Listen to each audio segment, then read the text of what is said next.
tonight.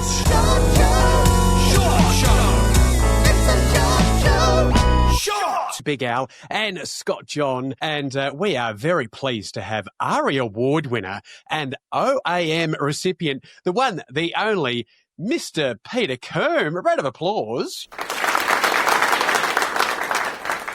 Very nice to meet you both. Likewise, we're definitely massive fans of yourself. I think my favourite of yours was when I was at school. I think, was it Let's Have Music, the books? Let's Have Music was a show I compared on the ABC between about 1980 and 1984. I had a 5-year run. And it was, you were the compere. I was the presenter. I presented it with alongside another lady called Irene Petrie, who is the ex-wife of my keyboard player, Phil Caneen. So that's what I did. Yeah, that was after I came back from England in 1980. In fact, I should say that show has actually recently been rebooted by the ABC.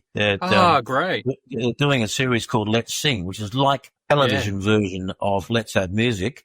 In fact, I'm going across there in February to record Mr. Clickety Kane for the show, or Wash Your Face in Orange Juice. So that'll be fun. Oh, that's fantastic. Because I remember we used to get the books at school and we'd sing Exterminate. That's my favourite of yours. It's got, even if you listen to it now, it's got a sort of new age, new romantic feel to it, you know? Oh, yeah. Yeah. It's the first song I ever did by using the technique of programming or sequencing. It was called sequencing in those days. I'd never done that before. I've always worked with a live band in the studio or a live string quartet or whatever, but that was done as a sequence track. It was just great fun because I'd never done it before. I've done quite a few tracks like that since, but that was the first. So it's a real fun song to sing, Exterminate. Yeah. I'm tempted to sing it to you, but I'm not going to. Big Al, what's your favourite? Look, I have to say, you've got some absolute bangers. Like, we're having, you've got Toffee Apple, Spaghetti Bolognese, the one that you've mentioned before, Mr. Clickety Clan, Juicy Juicy Green Grass, Newspaper Mama. I'd have to say Newspaper Mama was really up there. That's one I really kind of sing out to, and also the Toffee Apple. But I'm guessing they're all your babies. Do you have one that you love to perform? Like, is there one that you really love? Probably of those, for about 5 or 6 years here, they're the two I'm most like performing are probably Newspaper Mama and Juicy Juicy Green Grass. Yeah. Because they're really lovely band songs. I mean, Mr. Clickety Kane, or Wash Your Face in Orange Juice, that's indisputably my best known song. It's way ahead of everything else. Almost every child in the country seems to know it. And I only say that not to be arrogant, but whenever I do a big show in a school, I never ever have to teach the song ever. Never. No. So that's your Hey Jude, is it? Yeah, that's kind of my Hey Jude, my American Pie, my piano man. Yeah, it is. It's the Beatles. Yeah. Fantastic.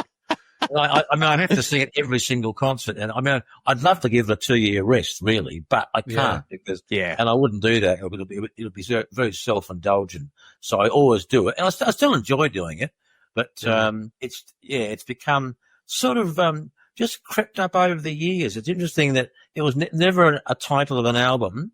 It was the track 3 on the Spaghetti Bolognese album, which I recorded in 1984.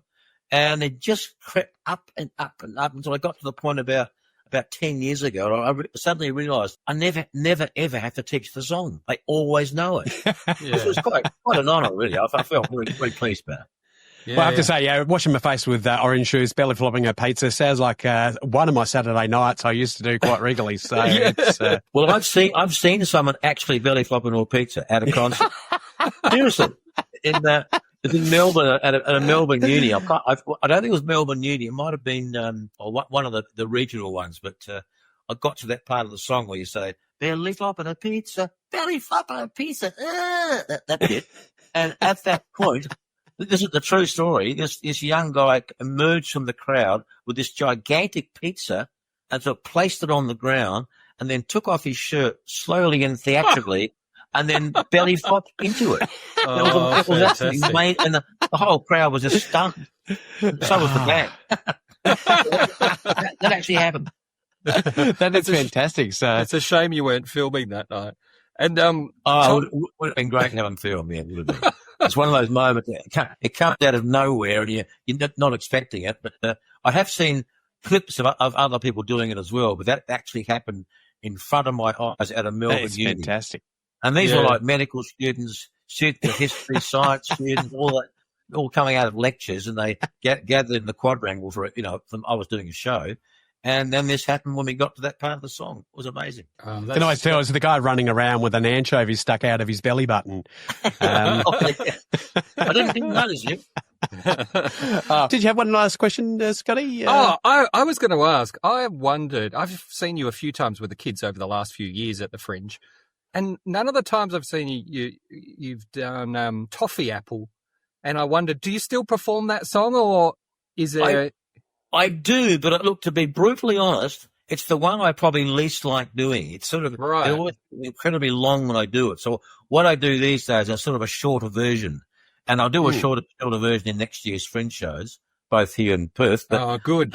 It's the one. If I'm being brutally honest, of all my hits, inverted commas, it's the one I tend to avoid doing because it just it seems to go on forever. It's so long, which is my fault. I wrote it.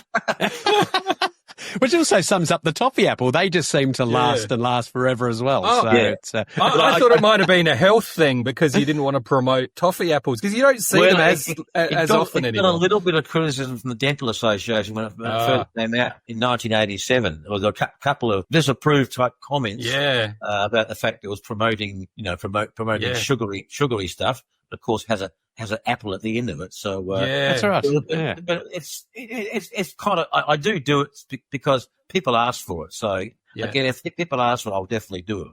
But of all my 6 inverted commas hits, it's probably the one I tend to avoid a bit because I'm happy when I don't have to do it. Yeah. Is there a song that you wanted it to be bigger than it or is there a song that you think that should be a lot bigger, but that these other ones have kind of taken on instead? Probably. Well, I picked off my more recent album, there's some songs that become hits when I do big school shows. And the only reason they haven't been hits, I think, because I don't have an ABC presence these days. Yeah. A song like Quirky Berserky, The Turkey from Turkey, goes down really well in schools. There's another one called Ting Tang Tang Tong, which goes down really well.